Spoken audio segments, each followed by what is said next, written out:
Friends, good morning అండి. నేనైతే చేపల కర్రీ చేస్తున్నాను. ఫస్ట్ బాగా కడాయి పెట్టుకోవాలి. గ్యాస్ వెలిగించుకొని కడాయి పెట్టి ఆయిల్ వేసాలి. ఆయిల్ వేసాక ఆయిల్ వేడెక్కాక కొంచెం ఎర్రుల్లిని వేయాలి. కట్ చేసుకొని చాలా చిన్నదిగా ప్లెయిన్గా కట్ చేసుకోవాలి. పొడవు ముక్కలు కట్ చేసుకొని వేసుకోవాలి. వేసుకున్న తర్వాత ఉల్లి వేగడానికి దానికి కొంచెం కాస్త ఉప్పు వేసుకోవాలి. మీ టేస్ట్కి తగ్గట్టుగా వేసుకోండి. వేసి కలపాలి. కొంచెం తర్వాత పసుపు కూడా వేసుకోవాలి. ఒక హాఫ్ టీ స్పూన్ పసుపు వేసుకోండి. చేపలను బట్టి చూసుకొని పసుపు వేసుకోవాలి.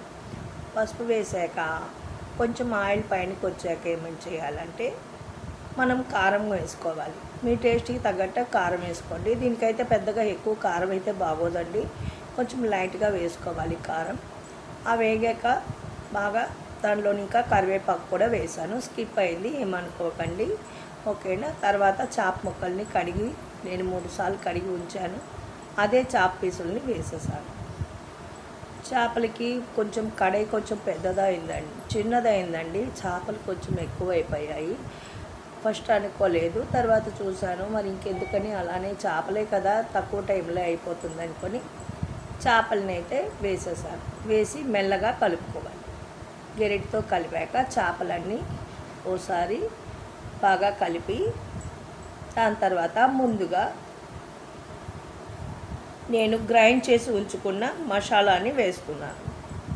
ఇదైతే వైట్ మసాలా అండి. దీనికి వేరేగా అయితే ఆవాలు, జీలకర్ర, అల్లం, తెల్లుల్లి ఇవి వేయాలి. వేసి గ్రైండ్ చేసుకోవాలి. ఆ పేస్ట్ని అయితే కొందరైతే వేగనివ్వరండి. నేనైతే వేపుతానండి. కొంతమంది వాటర్లో వేసేస్తారు. నేనైతే కొంచెం ఇది వేసాక కొంచెం ఒక 2 మినిట్స్ అలా ఆయిల్ కొంచెం తగిలి దానికి ఉప్పు కారం పట్టేటట్టు కొంచెం కలపాలి. ఉప్పు కారం కలిపిన తర్వాత ఎంత కలర్గా వచ్చిందో చూడండి. కూర అయితే యమ్మీగా వాసన వస్తుందండి. పూర్తిగా స్మెల్ అండి. అరోమా బాగుంటుంది. ఇప్పుడు అయితే మనం గ్రైండ్ కడుక్కున్న వాటర్ ఏదైతే ఉందో దీనిలోని పోసుకోవాలి. పోసుకున్నాక కొంచెం కలుపుకోవాలి. కొంచెం ముక్కలు ఎక్కువ అయ్యాయండి. చిన్న కడాయి అయిపోయింది.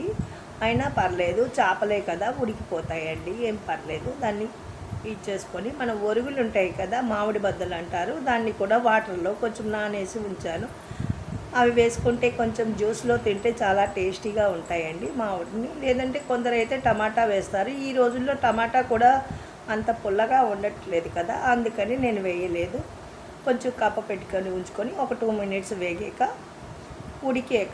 ఉడికాక మీరు ఏం చేస్తారంటే కొంచెం కుదుపుకోవాలండి.